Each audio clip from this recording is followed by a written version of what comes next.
اس حوالے سے اب ذرا بات کر لیتے ہیں کہ ایسا کیوں ہوا اور آخری لمحے میں یہ فیصلے کیوں چینج ہوئے.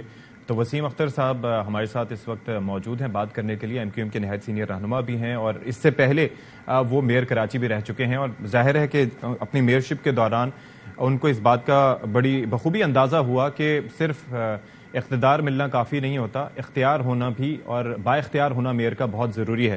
بہت شکریہ وسیم اختر صاحب، آپ نے ہمارے لیے وقت نکالا.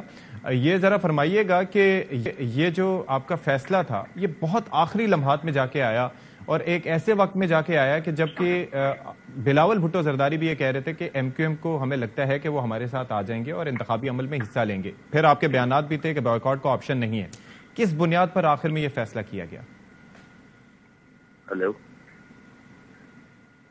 ہلو جی وسیم اختر صاحب. دیکھیے، یہ سلسلہ میں اس طرح سے آپ کو ایکسپلین کروں گا کہ اصل میں الیکشن تو ہونے تھے جب میرا ٹینیور ختم ہوا تھا 2020 اگست. اس کے بعد 120 ڈیز کے بعد الیکشن کمیشن کو الیکشن کرا دینے چاہیے تھے. یہ آئینی اس کا فرض بنتا ہے. اب 2021 دسمبر سے پیپلز پارٹی کی گورنمنٹ نے حلقہ بندیاں شروع کی. حلقہ بندیوں کا طریقہ ہے، پیپلز پارٹی نے نمبر آف یو سیز پر ٹاؤن الیکشن کمیشن کو دے دی. 10-1 اور 10-2 کا اختیار جو کہ لوکل گورنمنٹ ایکٹ میں ہے وہ الیکشن کمیشن کا ہے. اب جب اپنی مرضی کی پاپولیشن دیکھ کے پیپلز پارٹی جیری مینڈرنگ کرے گی، پری پول ریگنگ کرے گی اور اپنی مرضی کی یو سیز پر ٹاؤن دے گی، وہ ظاہر ہے انہی نمبرز پہ ہی پاپولیشن کو ڈیوائڈ کرتی ہے الیکشن کمیشن. ہم 21 دسمبر سے ہی الیکشن کمیشن کے پیچھے لگے ہوئے ہیں کہ یہ غلط حلقہ بندیاں ہوئی ہیں. اچھا، وہاں سے ہماری ریکویسٹ ریجیکٹ ہوئی، ہم ہائی کورٹ گئے، وہاں سے ریجیکٹ ہوئے، ہم سپریم کورٹ چلے گئے. سپریم کورٹ نے ڈائریکشن دی سندھ گورنمنٹ کو اور الیکشن کمیشن کو، کیونکہ دونوں سیکشن جو ہے وہ سندھ گورنمنٹ اور الیکشن کمیشن سے پرٹین کرتے ہیں، کہ آپ سندھ گورنمنٹ کے پاس جائیں اور بتائیں ان کو ہماری بات چیت چل رہی تھی، 6 مہینے سے چل رہی ہے سندھ گورنمنٹ سے. ہم نے number of U Cs identify کی جہاں خامیاں ہیں. پیپلز پارٹی کی جو صوبائی قیادت ہے اس نے ایکسپٹ بھی کیا اور اس ایکسپٹنس کے بعد انہوں نے لیٹر بھی لکھا الیکشن کمیشن کو. مگر تعجب ہے کہ الیکشن کمیشن یہ کہہ کے ہمیں ٹال دیتی تھی کہ آپ نے دیر کر دی. چلے فرض کر لیتے ہیں ہم نے دیر کر دی، اچھا، تو اگر کہیں خامیاں ہیں تو یہ الیکشن کمیشن کا فرض نہیں بنتا کہ صحیح طرح سے حلقہ بندیاں نہیں ہوئی بھی، جو کہ سندھ گورنمنٹ بھی کہہ رہی ہے، ہم بھی پوائنٹ آؤٹ کرا رہے ہیں. تو اگر اس طرح کی حلقہ بندیوں میں الیکشن لڑا جائے تو وہ میں نہیں سمجھتا کہ جو کراچی کے لوگوں کا حق ہے وہ ان کو مل سکے گا. تو الیکشن کمیشن کے سامنے کیا آپ لوگوں نے یہ نقطہ اٹھایا تھا کہ آپ کی تیاری مکمل نہیں ہے؟ کیونکہ امپریشن اس پہ یہی آ رہا تھا کہ یہ کہا گیا ہے. یہ کچھ سمجھ میں آتی نہیں بات. کوئی بھی سیاسی جماعت الیکشن کمیشن کے آگے جا کے یہ تھوڑی کہے گی کہ ہماری تیاریاں مکمل ہیں. ہاں، سندھ گورنمنٹ نے مختلف بہانے کر کے ڈیلے تو کرایا، لا اینڈ آرڈر، ٹھیک ہے، سیلاب، حالات وہ تو اپنی جگہ، مگر ہماری ریکویسٹ سندھ گورنمنٹ سے تو ہمیشہ یہی رہی ہے کہ ہمیں ڈیلے نہیں چاہیے. الیکشن آپ کل کرا دیں مگر صحیح حلقہ بندیوں کو سٹ پہ کرائیں نا، تاکہ جو مینڈیٹ ہے وہ اپنے لوگ چن سکیں. اچھا، تو ابھی آپ سمجھتے ہیں کہ جو آپ لوگوں نے کیا وہ ٹھیک کیا ہے؟ یعنی کہ ٹھیک ہے، آپ کی مرضی کی بات نہیں ہوئی، اور لیکن پہلے آپ کی جانب سے یہ کہا گیا کہ boycott was not an option. آخر میں اس انتہائی اقدام تک آپ کیسے پہنچے؟ یہ تو بظاہر نظر آ رہا تھا کہ نہیں ہو رہا، الیکشن کمیشن نے کہہ دیا کہ الیکشن ہونے. As a coalition partner Peoples Party کی گورنمنٹ نے ہم کو یقین دلایا ہے کہ ہم اپنے اختیارات استعمال کریں گے، اور اختیارات سندھ گورنمنٹ کے پاس ہی تھے 10-1 کی شکل میں یا ڈسٹرکٹ کاؤنسل کی شکل میں. لیجسلیشن کرنے کے بعد ری شیڈول ہو سکتا تھا الیکشن، جس کی یقین دہانی کرائی گئی ہے. سی ایم نے کرائی ہے، آصف زرداری صاحب نے کرائی ہے. مگر افسوس کے جو ایگریمنٹس کیے تھے اس کی ایک بھی شک پوری نہیں. تو اب ظاہر ہے ہمیں انگیج کیا انہوں نے اور ہمیں ایسی جگہ لا کے کھڑا کر دیا کہ ہمارے پاس کوئی آپشن بچتا نہیں تھا. تو وسیم اختر صاحب ابھی اس سچویشن میں آپ کو کیا لگ رہا ہے؟ کیونکہ اینڈ میں پیپلز پارٹی نے بھی کہا کہ ہاں جی الیکشنز کا التوا کر دیں، لیکن بظاہر یہ لگ رہا ہے کہ الیکشن کمیشن نے ان کی بات نہیں سمجھی، ان کی بات نہیں سنی. تو آپ کس کو اس وقت مورد الزام ٹھہرائیں گے؟ اس ٹرن آؤٹ سے الیکشن کمیشن ناکام ہوا ہے. جو اس کا فرض بنتا تھا اس نے ادا نہیں کیا.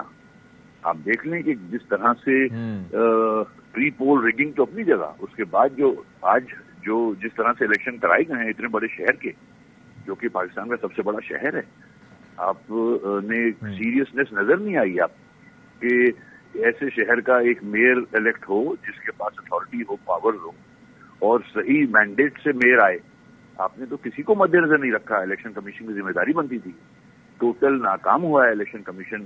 آج کے اس ٹرن آؤٹ کو اگر دیکھ لیں آپ، اور جس طرح سے دھاندلیاں ہوئی ہیں، جس طرح سے آئسولیشن میں جو پولنگ اسٹیشن تھے، جس طرح سے وہاں ٹھپے لگے ہیں، دیکھتے ہیں کہ کیا پرسنٹیج بنتا ہے ٹرن آؤٹ کا.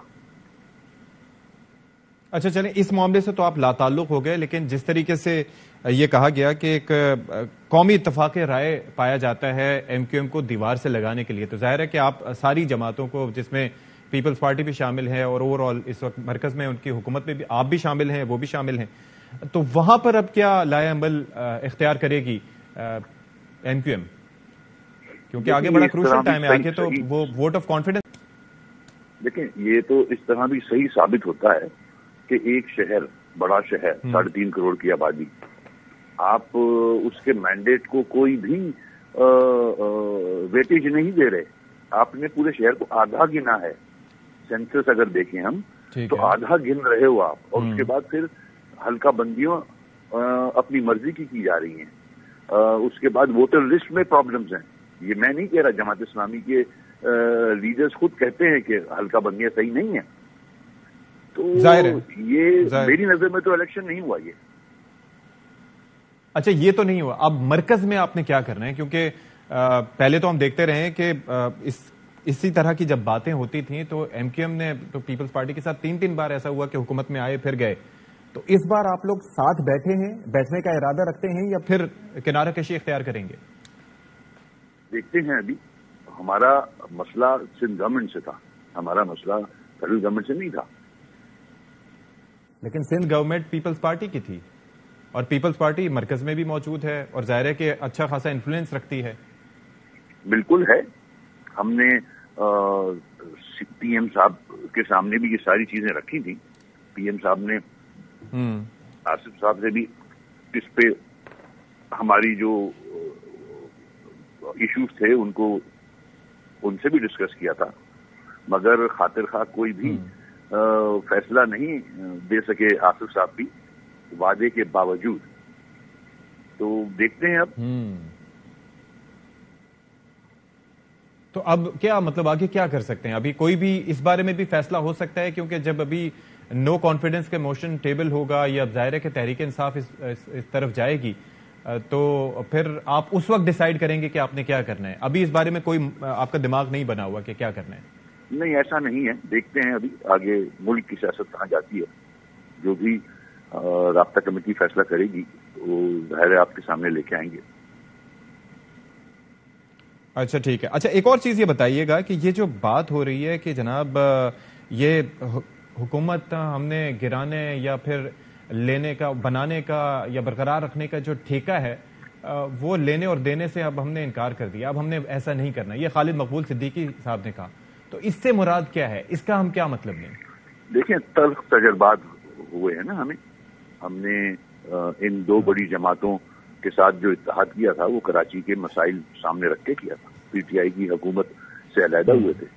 ہم تو حکومت سے علیحدہ ہوئے تھے کراچی کے ایشوز پہ، اور جو اپوزیشن میں پارٹیاں بیٹھی تھیں ان کو ہم حکومت میں لے کے آئے.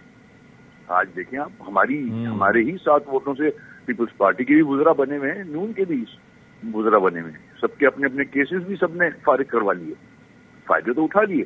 تو ظاہر ہے ہمارے یہ تجربات ہیں سیاست میں.